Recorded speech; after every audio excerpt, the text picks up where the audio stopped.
So today we're going to talk about the civil rights movement intensifies. So February 1st, 1960 in Greensboro, North Carolina, 4 college students went into a whites-only restaurant and sat at the counter because they wanted to be served. They were not served, they were told to leave, but they just sat there. This was a sit-in. They sat there until the restaurant closed. They got yelled at, they had food thrown at them, but they just didn't leave. They stayed nonviolent, they just sat there silently and just wanted to be served. This went on for another 5 days. The whole time they were being harassed.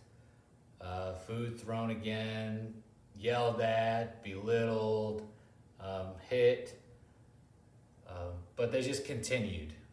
And it went on for those 5 days until the mayor of Greensboro said he'd find a just and honorable solution for the matter. And that ended that one. But this didn't end the sit-ins. The sit-ins continued all across North Carolina and the South, where African American students would go into whites-only restaurants and just sit there until they were served. They would, in some cases, be beaten, arrested. A lot of bad things would happen to them. Their main goal, though, the main thing is they just couldn't get nonviolent, right? And this is what we've learned about so far. The nonviolence that Martin Luther King established with his marches and protests, that was their main idea, is just stay nonviolent. They weren't going to fight back. They were just going to deal with whatever came and just keep going. This led to the establishment of the SNCC. So on April 1960 in Raleigh, North Carolina, the Student Nonviolent Coordinating Committee was established. And what this was is to take all those students that were doing these sit-ins and it organized them. Instead of one person doing it here, one person doing it here, they fell under one umbrella so it could be more coordinated on where they went to do it. And it was led by young activists, and they all supported nonviolent protest. And that was the main thing with the SNCC, as with the SCLC. All right, nonviolent protests. And these sit-ins led to the development of the Student Nonviolent Coordinating Committee. So the sit-ins in Greensboro, North Carolina led to the desegregation of restaurants. What we're about to talk about now, freedom rides, they led to the desegregation of transport facilities. And it didn't start out that way. What it started out as is a group, the SNCC, and another group called CORE, which is the Congress of Racial Equality. We're going to take bus rides they were going to start in DC, and they were just going to take a ride down through the South. And they were going to make sure that, let me read it correctly, they wanted to test whether southern states were obeying desegregation of buses that served interstate travelers. So I just want to make sure this was a Supreme Court ruling and that the buses were obeying it. And what happened was, it was a group of African Americans and white Americans on this bus, and it was all going pretty good until they got to Anniston, Alabama. When they got to Anniston, Alabama, they were stopped. Their bus's tires were slashed. It was firebombed, and they managed to get out of the city. But then they continued on their ride after that. They had issues in Montgomery and Birmingham, Alabama also, where they were beaten.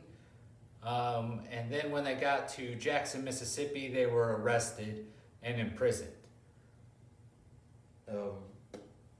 So what this led to was in 1961, because of the violence that was seen for these freedom rides that were supposed to be desegregated, but they were beaten, their the southern states tried to murder them in Alabama.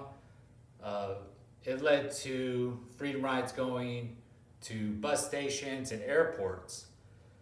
And this all led to the desegregation of transport facilities. So this what started as just checking to make sure that buses for interstate travel were obeying the desegregation laws led to the desegregation of all transport facilities.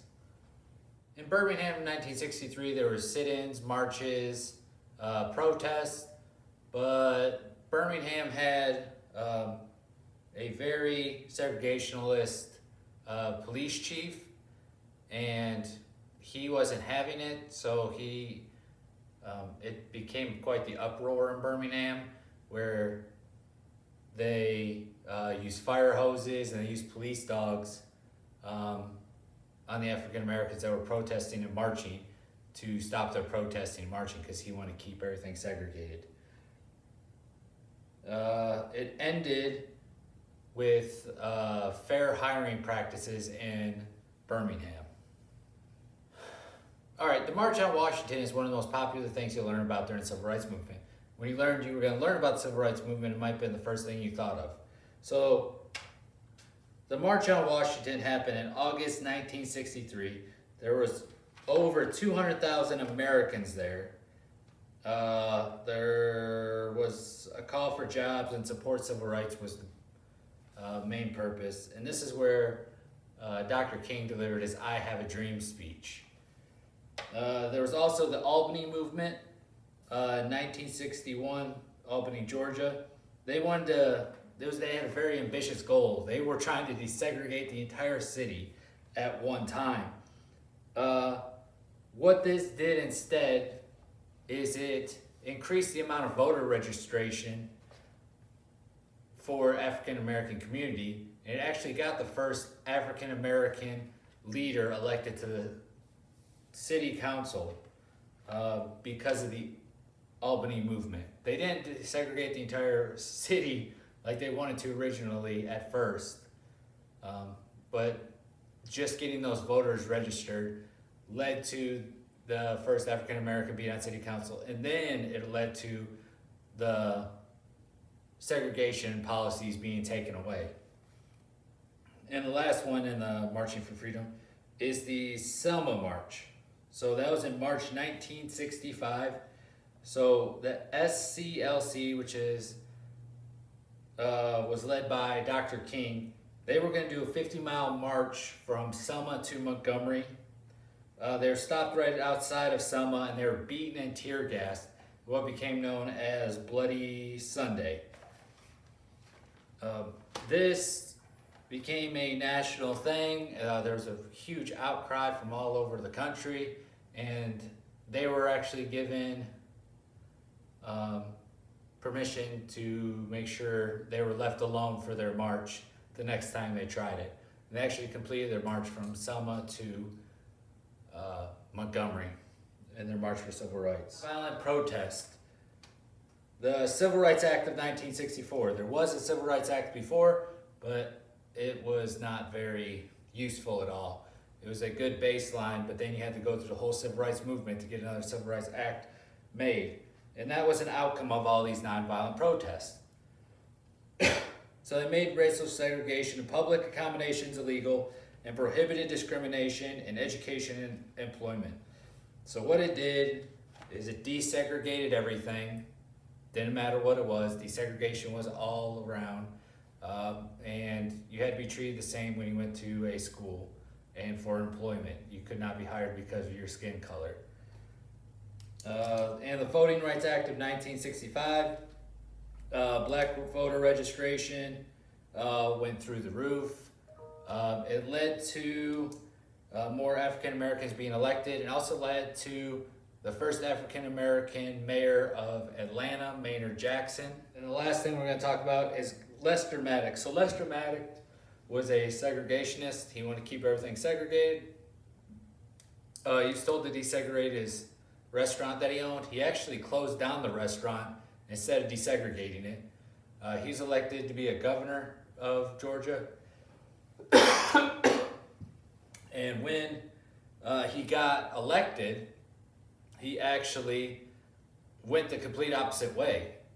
He hired more African Americans into high political areas than any governor before him. He started getting rid of segregation policies, or policies that hindered African Americans' growth. So he did a complete 180 when we got into office.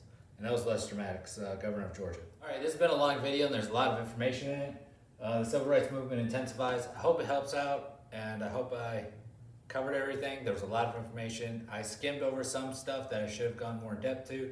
If you want to go in depth, you can always look on New Georgia Encyclopedia or anywhere like that to learn more about this stuff. This was just a basic outline of it.